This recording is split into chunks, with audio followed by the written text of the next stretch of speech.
শেখের বেটি বলছিল 5 তারিখের আগের দিন বা তার আগের দিন, তো হাসিনা শেখের বেটি ফলায় না, তা হাসিনা ফলাইছে না, ভাগছে। হ্যাঁ, কি করছে? ভাগছে। আরে মুসলমান কখনো পৃষ্ঠ প্রদর্শন করে না, মুসলমান কখনো পৃষ্ঠ প্রদর্শন করে না।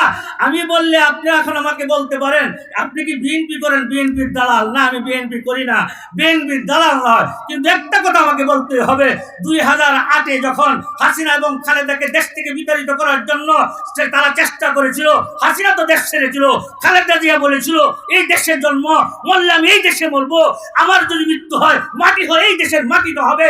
দেখেন দেশপ্রেমিক কাকে বলে। আজকে হাসিনা যে দেশপ্রেমের স্লোগান দিত, দেশের মাটিতে তার কবর হবে বলে আমার মনে হয় না। কিন্তু খালেদা জিয়ার উপরে যে নির্যাতন করা হয়েছে, খালেদা দেশ ছাড়ে নাই, এই দেশের মানুষ এখন খালেদাকে মাথায় নিয়ে নাচতেছে। দেশপ্রেম ভালোবাসার প্রতিদান এটা, দেশপ্রেম, দেশ ভালোবাসা, দেশপ্রেমের প্রতিদান এটা।